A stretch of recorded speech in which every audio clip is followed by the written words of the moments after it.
Magandang araw po mga kaibigan. Ayan po, para sa mensahe po ng aming celebrante na si Monsignor Reverend Joel C. Bailon. Para po sa kaalaman ng lahat, si Most Reverend Joel C. Bailon po ay hindi lamang sa Pilipinas po kilalang obispo, kundi sa buong mundo dahil po sa kanyang binuong panalangin. Parokyano ni San Vicente Ferrer, sa parokya sa Maura Roa, sa mga pagtaraning na barangay. O magkapiestahan po sa St. Rose. Aming fiesta. Mga tugang, ang mga babasaho na sa tuyang na nagugunyan, angay namaray sa sitwasyon na sa itong kinamumutakan. Pero balikan naman na po itong inot na pagbasa. Si San Pablo, sinugo kan inot na komunidad kan Jerusalem. Si San Pedro, si Nalibaba, mga apostoles, sinugo siya kay Bani Bernabe na magbalangibo kay ning marahay na bareta manungod kay Yesu Cristo. May mga tao na nag-ako kan sa inyong bareta, kan marayo na mensahe nila. Pero ikaw manin mga tao na makukumbinsido, malanganin na iba ni mga tao na gusto silang gananon, siring ka na nagumyato sa inyong napagbasa. Nagdulag sila, yung sa mga lugar na kung sa akseptado sila asin welcome ang sa inyong maray na bareta. Kadakol na nagkakapirang mga lugar na nabanggit hindi, dinulit hindi po sinasabi ni na luhay-luhay na naglalakot na komunidad ni mga nagtutubor. Magayunan po na hiling mo nilipin na yung alin ni tama-tama yung si Father Erwin na sinugong may taganit na pag-atid-atid doon ang nagkakapirang mga barangay ni Pisa. Pagtaraning nito siguro aliba kaptan na dati kan parokya ni San Vicente Ferrer. Ito man na mga barangay nasakop kan Kamalig. Inulit na sa lugar na ini nagdadakulan populasyon, nagdadakulan mga tao nangangaipunin particular na atensyon. Asin sa mga barangay na ini, madadagog niya ito ang Listra, Iconio, Antioquia, Pampilla, Atalia, Perga, ikaw mga nidiking Derbe. Ayan ang nagkakararawan ng mga tao na si San Pablo pa nagpa-Derbe. Ano ba kung pinigulang? Nagpagulang si San Pablo. Kundi ang Derbe sa lugar duman na kung sa ng ginumanan tangani na ibalagibog at maray na bareta. Yun yung paninot na magayon na matungkusan niya ito sa pagsilibrar na kay ni Kapista ni San Vicente Ferrer.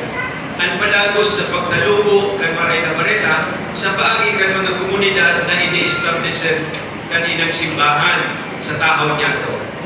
Kamu perang taon na, 52 na taon na ng pagsilibrar kan sa itong kapistahan kung siring alawig ng panahon na naging sarong komunidad ng mga nagtutubod ining lugar na ini.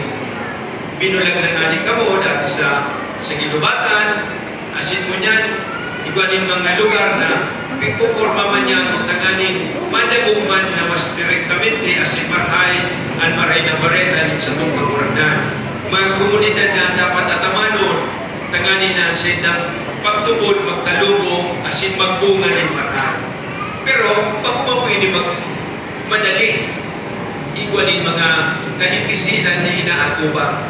Salamat sa Diyos sa itong panahon, bago naman talaga itong araw ka namatian ni San Pablo na mga nagkukontra asin maraog pa ang buod sa presensya nila na gusto silang ibuhan ng maraot kaya tipon silang maggulang sa mga lugar na malain at pagmipin sa saina sa pagdarani na ni maray na bareta. Pero iyo man ini siguro ang magayon na ikaduang mapagtutungkusan na. Apisakan padagos sa pagtalubog kan simbahan, padagos sa pagbalangibog kan maray na bareta, ikaw kita din mga namamatian ng mga pagsukol asin pagkurba. Bako man siguro na iba ni mga nagpuputra o nagpepersigir sa sato, kundi ikaw kita din mga kanipisilan sa buhay.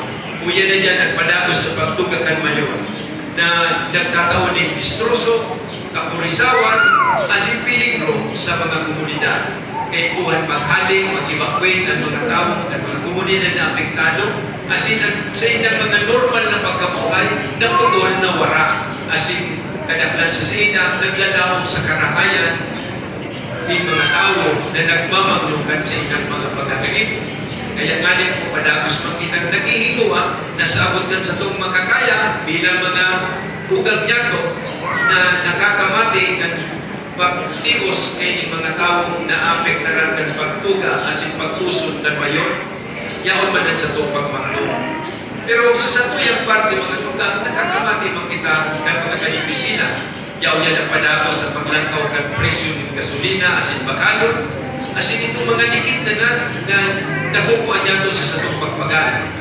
Itong satuyang mga nakukuha kung kita nagtitinda sa merkado.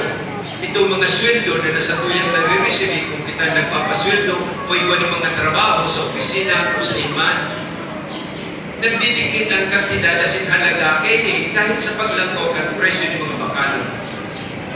May mga pamilya na naiarap kung paano ipapadagos at pag-aaral ng sa mga akin.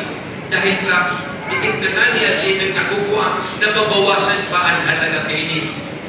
Ikaw kita rin mga pamilya na nasa hararayong lugar. Puro na ito mga nasa Middle East na kung sa hindi ba paningaliwa na singira.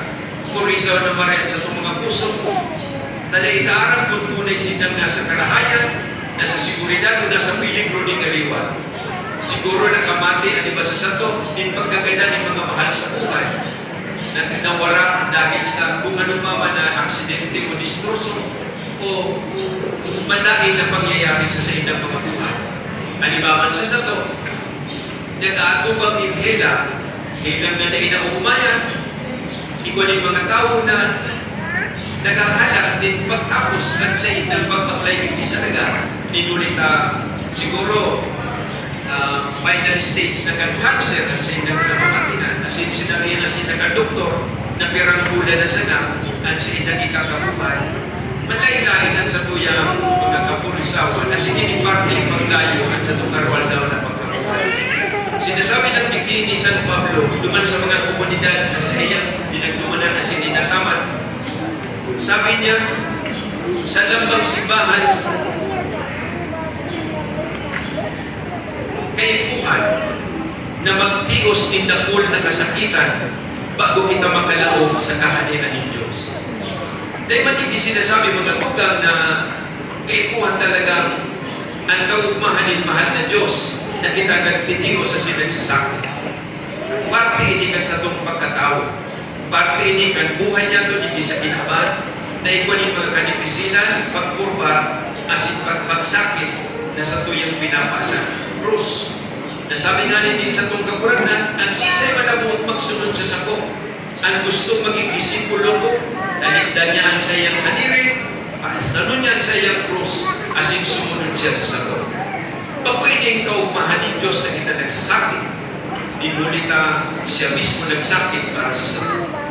Ang halimbawa din sa itong kakurangnan, ang pagdupa niya kan sayang mga kamot sa krus, pakisumarong niya precisamente kay ning katutuuhan, ning kaluyahan, kalibisinan, asin kakundian din sa itong pagkatao.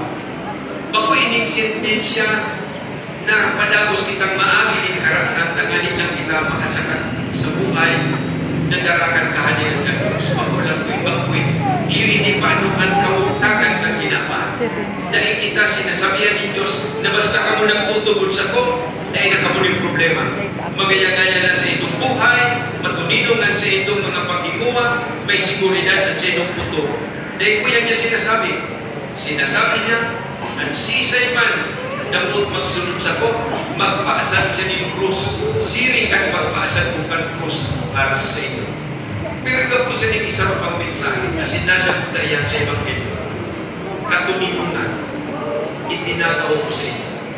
Magigirong naman niya ito mga tula, na kanbangin na buhay liwat si Jesus hali sa mga ganyan. Ang enot na Easter Sunday, na nagkakadiripo ng mga apostoles duman sa sarong-arong dahil sa takot nila sa mga Hudiyo at sa mga soldado Romano, nagpahilig sa inda si Jesus. Sa tao nila, sabi din kagurangan, katuninungan, mapasa ito. Ang translation sa Bicol, as in sa English, peace be with you. Yan ang sabi sa English. Sabi-sabi ko, katuninungan, mapasa ito. Pero magandang nagsasabi ko na itinatao ni Jesus ang katuninungan na bungakan sa iyang pagkabuhay liwat.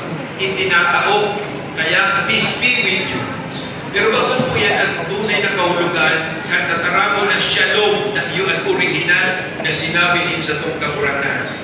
Taan sa tataramo na shalom mga tugang kung pinaluwas sa gusto din sa itong kakurangan. Sinasabi niya, katuninungan. As in, pagsabi niya katuninungan, nangyayari ang katuninungan na ini sa sisay man na nagtutubod sa iyo. Bago inikita niya, itinatao niya as in sa satuya kung ako niniudahin. Kundi ang sa iyang pinakapresensya, ang sa iyang kamurawayan na buhakan sa iyang pagkabuhay liwat, iyo ini ang nagdadara kan katuninungan na nangyayari sa satong mga buhay sa tahaw ni mga kanipisilan. Kaya importante rin sinasabi niya na katuninungan itinatao ko sa ito, pero bakong katuninungan araw kan itinatao kan kinaban. Na iba din katuninungan mga tugang. Araw kan may mga barangay ka ito na matuninong pagbagi, matuninong silensyo, bakunin hulit ang kampanya ng mga tao, may siguridad at kanasaro, kundi tuninong dahil sa takot. Ang katuninungan na bunga ng katakutan, ng pagkatakot, bago yan ang katuninungan na tao ni Jesus. Yun yan, sabi niya na, itinataw ko sa ito, bago ang katuninungan, sirikan, itinataw kan ginawa. Tamay katuninungan managan, na nangyayari, ninulita takot kita. Silensyo, garong matunino, pero inibunga ng pagkatakot. Ikaw man yung mga katuninungan na darakan hinaban, ninulita ng gana ka sa iyong kaiwan. Nadara mo sa prisuhan ang inakusar mo, asin niyaw na siya dumalag sa sakit, kaya matuninong na ang sa iyong puso. Bako yan mga tugang, ang katuninungan na itinataw din sa itong kapurangan. Totoo, iba din mga hustisya na kaipuan kitang hanapon. Ikaw kita din hinahagad na siguridad na irayo kita sa mga katibaaran. Pero kung minsan, apisar kan katibaaran na ini, bakong matuninong o precisamente dahil kan mga kapurisawa na ini, bakong matuninong at sa itong puso.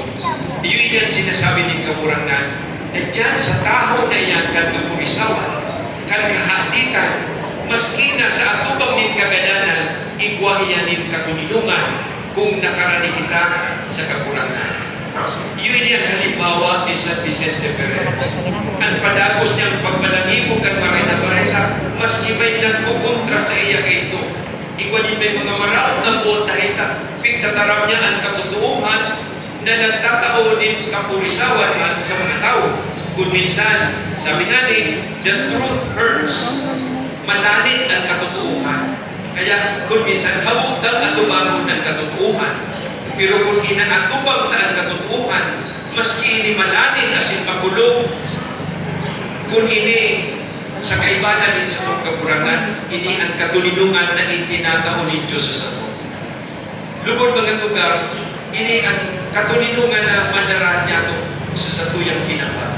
Sa tao kayo mga pagsugod asin mga pagkurbar na satuyang namamatian mo niya. Sa tabang ni San Vicente Ferrer, ang sa modelo asin patron ni Iglesia sa inyong parokya, inilugod at maging simbolo kan sa itong pagiging simbahan na sinudal, simbahan na buhay, simbahan na nagpumangno, kurog na sa mga nasa katikapuhan. Katuninungan na Diyos lang ang makakatao. Bago ang ginagawa. Okay po mga kaibigan, maraming salamat at magandang araw po sa lahat. Maraming kadoko sa